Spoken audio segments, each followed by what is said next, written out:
Qu'est-ce que le syndrome de Calimero ?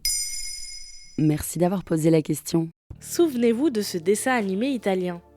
Calimero, petit poussin noir coiffé d'une demi-coquille d'œuf, passait son temps à se plaindre de la vie, qu'il trouvait trop injuste. En y repensant, peut-être qu'un ou une amie vous vient en tête, ou peut-être même que vous vous reconnaissez dans cette tendance à vous plaindre.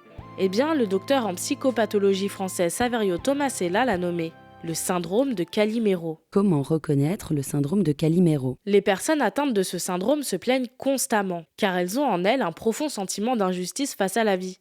Attention, on se plaint tous, à un degré différent. On parle de syndrome de Calimero quand cela devient une façon d'être, une manière de communiquer. En effet, les personnes atteintes de ce syndrome n'existent plus que par la plainte. Par exemple, pour parler tout simplement de la pluie et du beau temps, elles vont seulement se plaindre de la météo. Ou bien, si on leur pose des questions sur leur activité professionnelle, elles vont s'apitoyer sur tout ce qui ne va pas au bureau, vous laissant circonspect, car vous avez simplement demandé dans quelle branche elles travaillaient. Vous allez remarquer chez ces personnes une certaine tendance à la victimisation. Vous allez avoir l'impression que tout ce qui leur arrive est injuste, tant elles sont pessimistes. Mais les Calimero sont également très sensibles à l'injustice. C'est d'ailleurs de là que part leur tendance à se plaindre. Et cela va de la plus petite inconvenance à la plus grande. Il ne fait pas beau ? J'avais des courses à faire. C'est injuste, donc je me plains. Mon patron m'a demandé de finir un dossier ?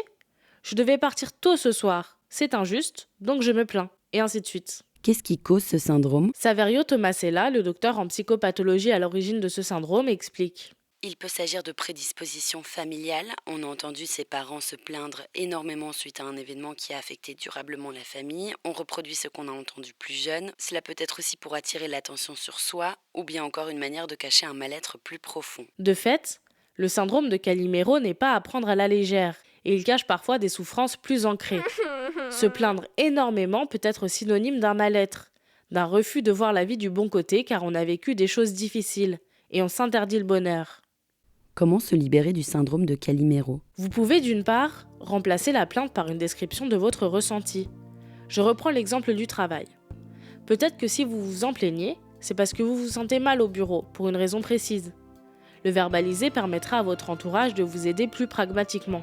Ensuite, le plus important, si vous vous sentez victime du syndrome de Calimero, est de décortiquer pourquoi.